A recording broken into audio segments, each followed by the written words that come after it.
साथियों नमस्कार। मैं देशराज अपने digital platform study of economics में आप सभी का स्वागत करता हूं। साथियों, आज स्कूल व्याख्याता भर्ती परीक्षा के संदर्भ में आज हमारी पहली क्लास है। आज हम इस क्लास में स्कूल व्याख्याता के भर्ती परीक्षा के पहले टॉपिक के बारे में चर्चा करेंगे। साथियों, आपको बताना चाहूँगा कि इस क्लास के माध्यम से हम हमारे एग्ज़ाम में आने वाले 120 प्रश्नों को हल करने की कोशिश करेंगे। अर्थात इस क्लास के माध्यम से आपको 120 प्रश्नों का मैटर उपलब्ध करवाया जाएगा। और साथियों, आपको पूर्ण विश्वास के साथ और अपने अनुभव के अनुसार बताना चाहूँगा कि मेरे द्वारा आपको जो भी सामग्री उपलब्ध करवाई जाएगी उसमें से आपको 110 प्लस प्रश्न आपको देखने को मिलेंगे। और मेरे द्वारा जो भी सामग्री उपलब्ध करवाई जाएगी वह आपको प्रमाणित पाठ्य पुस्तकों की सहायता से उपलब्ध करवाई जाएगी। हमारे इकोनॉमिक्स के सिलेबस में इसको 3 पार्ट में विभाजित किया है, जिसमें पहला जो पार्ट है वह है 12वीं लेवल का, दूसरा पार्ट है इसका BA लेवल और तीसरा जो पार्ट है वह है MA लेवल का। इसमें अलग अलग पार्टों में डिवाइड किया गया है। +2 लेवल में हमें 55% प्राप्त होंगे, BA से 55% प्राप्त होंगे और पोस्ट ग्रेजुएशन लेवल से हमें एग्ज़ाम में 10% देखने को मिलेंगे। अतः हमारा जो फोकस होना चाहिए वह +2 लेवल पर और BA लेवल पर होना चाहिए, क्योंकि यहाँ से इन दोनों लेवल से हमें 110% देखने को मिलेंगे एग्ज़ाम में। साथियों, मेरे द्वारा आपको जो भी मैटर उपलब्ध करवाया जाएगा वह +2 लेवल का मैटर NCERT बुक से उपलब्ध करवाया जाएगा। BA लेवल का मैटर राजस्थान विश्वविद्यालय के प्रोफेसर लक्ष्मी नारायण नाथुराम का की बुक के माध्यम से करवाया जाएगा। और MA लेवल का जो मैटर है वह आपको HL आहूजा की बुक से उपलब्ध करवाया जाएगा। साथियों, मेरे द्वारा आपको जो भी नोट्स उपलब्ध करवाए जाएंगे वह आपको सफिशिएंट मैटर होगा। इसके अलावा आपको कहीं अन्य सोर्स की आवश्यकता नहीं रहेगी। साथियों, आज हमारा जो पहला टॉपिक है हम व्यष्टि अर्थशास्त्र से शुरू कर रहे हैं। स्कूल व्याख्याता परीक्षा में व्यष्टि अर्थशास्त्र का महत्वपूर्ण भूमिका रहती है। स्कूल व्याख्याता परीक्षा में इस व्यष्टि अर्थशास्त्र से 35 से 40% प्रश्न पूछे जाते हैं। 35 से 40% प्रश्न आपको इसी में से उपलब्ध होंगे। अतः आपको व्यष्टि अर्थशास्त्र को अच्छे से पढ़ना है, अच्छे से तैयार करना है। साथियों, जहाँ पर भी आपको जिस भी टॉपिक में आपको कहीं दिक्कत हो वह आप मुझे किसी भी समय कमेंट के माध्यम से मैसेज करें। मैं आपको रिप्लाई करने की कोशिश करूँगा और उस समस्या का समाधान करने की कोशिश करूँगा। जिस टॉपिक को आपको बताया जाए उसी दिन आपको याद करना है और नोट डाउन करना है। जितनी ज़्यादा मैं मेहनत कर रहा हूँ उतनी ही आपको करनी है। साथियों, आपको विश्वास दिलाता हूँ, अगर आप अपने एग्ज़ाम के लिए जितना मेहनत करोगे मैं उससे दुगनी तैयारी के साथ आपको पढ़ाने के लिए तैयार हूँ। साथियों, आज का हमारा जो पहला टॉपिक है वह है अर्थशास्त्र का अर्थ और परिभाषा। अर्थशास्त्र नाम का उल्लेख भारत के प्राचीन ग्रंथों में मिलता है। कृषि पालन पालाय वाणिज्यम च वार्ता में वार्ता शब्द का प्रयोग आर्थिक क्रियाओं के लिए हुआ है। बृहस्पति शुक्र कौटिल्य द्वारा कृषि पशुपालन दुग्ध उत्पादन एवं वाणिज्य से संबंधित आर्थिक क्रियाओं के लिए वार्ता शब्द का प्रयोग किया गया है। साथियों, यहाँ पर आपके 2 प्रश्न तैयार होते हैं। मेरे द्वारा आपको जो भी मैटर उपलब्ध करवाया जाएगा उसके साथ साथ आपको क्लास के दौरान ही उस मैटर से बनने वाले प्रश्नों के बारे में भी बताया जाएगा। इसमें 2 प्रश्न तैयार होता है, वह होता है वार्ता शब्द का अर्थ क्या है, तो इसका आंसर होगा आर्थिक क्रियाएं। वार्ता शब्द का अर्थ, वार्ता शब्द का प्रयोग आर्थिक क्रियाओं के लिए हुआ है। दूसरा प्रश्न जो बनता है, बृहस्पति शुक्र कौटिल्य के अनुसार वार्ता शब्द का प्रयोग किसके लिए किया गया है?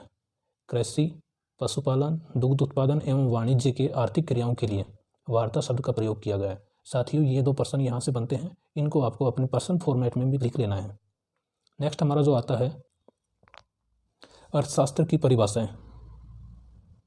अर्थशास्त्र की परिभाषा, अर्थशास्त्र की परिभाषाएं के संदर्भ में अनेक मत हैं। अर्थशास्त्र की विषय वस्तु के विषय में अर्थशास्त्रियों में बहुत मतभेद रहा है। समय समय पर अर्थशास्त्रियों ने अर्थशास्त्र की अनेक परिभाषाएं दी हैं। अर्थशास्त्र की परिभाषा को 5 भागों में विभाजित किया जा सकता है। धन पर आधारित परिभाषा पहली, दूसरी परिभाषा है कल्याण पर आधारित परिभाषा, तीसरी परिभाषा है दुर्लभता सीमितता आधारित परिभाषा, चौथी परिभाषा है विकास आधारित परिभाषा और 5वीं परिभाषा है आवश्यकता विहीनता आधारित परिभाषा। साथियों, यहाँ से सीधा प्रश्न यह बनता है कि आपको एग्जाम में पूछा जाएगा कि निम्नलिखित में से धन आधारित परिभाषा किस। यहाँ पर जो प्रश्न बनता है वह है धन आधारित परिभाषा का संबंध किससे है। धन आधारित परिभाषाएं एडम स्मिथ के द्वारा दी गई। कल्याण पर आधारित परिभाषाओं का संबंध मार्शल से है। दुर्लभता या सीमितता प्रधान परिभाषाएं का संबंध लॉर्ड लियोनिल रॉबिन्स से है। विकास आधारित परिभाषाएं सैमुअलसन से संबंधित हैं और आवश्यकता आधारित परिभाषा प्रोफेसर जे के मेहता से संबंधित हैं। यहाँ पर सीधा प्रश्न बनता है कि निम्नलिखित में से किसका संबंध, किस अर्थशास्त्री का संबंध कल्याण आधारित परिभाषा से है या फिर धन आधारित परिभाषा से है। हमारी जो पहली परिभाषा है धन आधारित परिभाषा, धन आधारित परिभाषा का संबंध एडम स्मिथ से है। एडम स्मिथ को अर्थशास्त्र का जन्मदाता कहते हैं। एडम स्मिथ ने अपनी पुस्तक में राष्ट्र के धन के स्वरूप तथा उसके कारणों की खोज an inquiry into nature and causes of wealth of nation में अर्थशास्त्र को धन का विज्ञान कहा है। साथियों, आपको जिस भी अर्थशास्त्र की पुस्तक के बारे में बताया जाए उसको आपको नोट डाउन करना है और याद करना है। एक प्रश्न आपको परीक्षा में पुस्तकों से संबंधित भी देखने को मिलता है। एडम स्मिथ ने अपने सिद्धांतों में इस बात का परीक्षण किया करते हैं कि मनुष्य धन का उत्पादन तथा उपभोग किस प्रकार करते हैं, अर्थात आर्थिक सिद्धांत धन विषयक नियमों का प्रतिपादन करता है। डेविड रिकार्डो ने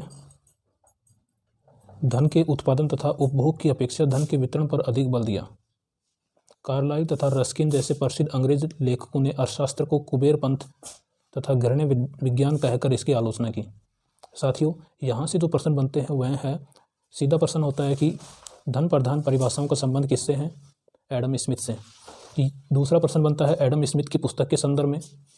उसके बाद जो प्रश्न बनता है एडम स्मिथ ने धन को उत्पादन तथा उपभोग के संबंध में बताया है। एडम स्मिथ ने धन को उत्पादन तथा उपभोग की संदर्भ में बताया है, लेकिन डेविड रिकार्डो ने धन के वितरण पर अधिक बल दिया है। प्रश्न बन सकता है धन के वितरण पर बल किस अर्थशास्त्री ने दिया, तो आंसर होगा डेविड रिकार्डो।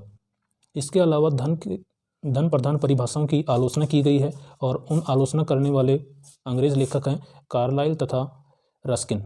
इन दो लेखकों के नाम आते हैं। इन्होंने अर्थशास्त्र को कुबेरपंथ या घृण्य विज्ञान यानी जिससे हम घृणा करते हैं ऐसी संज्ञा दी गई है इनके द्वारा। अब हमारा जो नेक्स्ट आता है वह है कल्याण पर आधारित परिभाषा। कल्याण पर आधारित परिभाषा का संबंध अल्फ्रेड मार्शल से है। अल्फ्रेड मार्शल ने अपनी पुस्तक अर्थशास्त्र के सिद्धांत प्रिंसिपल ऑफ इकोनॉमिक्स में मनुष्य और उसके आर्थिक कल्याण पर बल दिया। धन केवल साधन मात्र है और मनुष्य का कल्याण साध्य है। एडम स्मिथ ने धन को साधन बताया है और कल्याण को मनुष्य कल्याण को साध्य बताया है। धन साधन इसलिए है उसके उपभोग व उपयोग से मनुष्य के आर्थिक कल्याण में वृद्धि होती है, अर्थात धन के उपभोग से मनुष्य को संतुष्टि प्राप्त होती है। अतः धन की तुलना में साध्य अर्थात मनुष्य का कल्याण अधिक महत्वपूर्ण है, इसलिए धन को साधन बताया है और मनुष्य के कल्याण को साध्य बताया है। यह अल्फ्रेड मार्शल के द्वारा बताया गया है। मार्शल के अनुसार मनुष्य का स्थान प्रधान है और धन का स्थान गौण है। धन मनुष्य के लिए है, न कि मनुष्य धन के लिए। मार्शल ने अर्थशास्त्र के अध्ययन में मनुष्य के भौतिक कल्याण पर बल दिया है। मार्शल के अलावा पिगू, कैनन, बेवरिज आदि अर्थशास्त्रियों ने भी अर्थशास्त्र को मनुष्य के भौतिक कल्याण का अध्ययन कहा है। कल्याण आधारित परिभाषाओं की आलोचना लॉर्ड लियोनिल रॉबिन्स ने की। यहाँ से प्रश्न आता है कल्याण आधारित परिभाषाओं का संबंध किस अर्थशास्त्री से, Marshall, Pigou, Cannan, Beveridge. Next प्रश्न होता है मार्शल की पुस्तक का क्या नाम है, प्रिंसिपल ऑफ इकोनॉमिक्स। इस परिभाषा से संबंधित तीसरा प्रश्न बनता है कल्याण आधारित परिभाषाओं की आलोचना किसने की, उसका आंसर होगा लॉर्ड लियोनिल रॉबिन्स ने। हमारी थर्ड जो परिभाषा आती है वह है दुर्लभता सीमितता आधारित परिभाषा या फिर आवश्यकता विहीनता पर आधारित परिभाषा। लॉर्ड लियोनिल रॉबिन्स ने अपनी पुस्तक nature and significance of economic science में अर्थशास्त्र को असीमित आवश्यकताओं व सीमित संसाधनों से संबंधित बताया है। इन्होंने अपनी पुस्तक में कहा है कि प्रकृति में संसाधन सीमित मात्रा में उपलब्ध हैं, लेकिन मनुष्य के पास उनकी आवश्यकताएं असीमित हैं। इस संबंध में इन्होंने अपनी परिभाषा दी। लॉर्ड लियोनिल रॉबिन्स अनुसार अर्थशास्त्र वह विज्ञान है जो अनेक उद्देश्यों और वैकल्पिक उपयोगों वाले दुर्लभ साधनों के संबंध में मानव व्यवहार का अध्ययन करता है। जॉन रॉबिन्सन द्वारा लॉर्ड रॉबिन्सन की परिभाषा की आलोचना की गई। लॉर्ड लियोनिल रॉबिन्स ने कल्याण आधारित परिभाषाओं की आलोचना की थी, लेकिन इसकी परिभाषाओं की आलोचना श्रीमती जॉन रॉबिन्सन के द्वारा की गई। Professor A.K. दासगुप्ता द्वारा लॉर्ड रॉबिन्स की परिभाषा का समर्थन किया गया। यहाँ से 2 प्रश्न बनते हैं। दुर्लभता सीमितता आधारित परिभाषा का संबंध किस अर्थशास्त्री से है? लॉर्ड लियोनिल रॉबिन्स से। इसकी आलोचना किसने की? श्रीमती जॉन रॉबिन्सन ने। इसका समर्थन किसने किया? Professor A.K. दासगुप्ता द्वारा। नेक्स्ट हमारी जो परिभाषा है, चौथी, विकास आधारित परिभाषा, इसका संबंध पॉल ए सैमुअल्सन से है। विकास आधारित परिभाषा पॉल ए सैमुअल्सन। अर्थशास्त्र को विकास से संबंधित कर बताते हुए पॉल ए सैमुअल्सन ने आर्थिक क्रियाओं के गत्यात्मक विश्लेषण पर जोर दिया है। हमारी जो अंतिम परिभाषा आती है, आवश्यकता विहीनता आधारित परिभाषा, इसका संबंध प्रोफेसर J.K. मेहता से है। Professor J.K. मेहता ने अर्थशास्त्र को एक व्यक्ति में आवश्यकताओं की विहीनता की स्थिति प्राप्त करने में मदद करने वाला अध्ययन बताया है। Professor J.K. मेहता गांधी जी के विचारों से प्रभावित रहे हैं, इसलिए प्रोफेसर J.K. मेहता कहते हैं कि मनुष्य को अपनी आवश्यकताओं को सीमित करना चाहिए, यानी आवश्यकता में कमी करनी चाहिए, जिससे उसकी समस्या समाधान हो जाए। इसकी बाद में आलोचना की गई और यह कहकर आलोचना की गई कि मनुष्य की जब आवश्यकताएं नहीं रहेंगी तो फिर उसका पृथ्वी पर रहने का या किसी अर्थव्यवस्था में जीवन यापन करने का कोई महत्व नहीं रहेगा। वह फिर साधु सन्यासी के रूप धारण कर लेगा, जो किसी अर्थव्यवस्था के लिए नुकसानदायक होगा। साथियों, हमने इस क्लास के माध्यम से हमने आज पढ़ा है, इस क्लास के माध्यम से हमने अर्थशास्त्र का अर्थ और परिभाषाएं पढ़ी हैं। साथियों, इन वीडियो से आपको 1 प्रश्न आपको एग्जाम में मिलेगा, अतः इस वीडियो को अच्छे से देखें, ध्यान से सुनें और अपनी नोटबुक में नोट करें। धन्यवाद।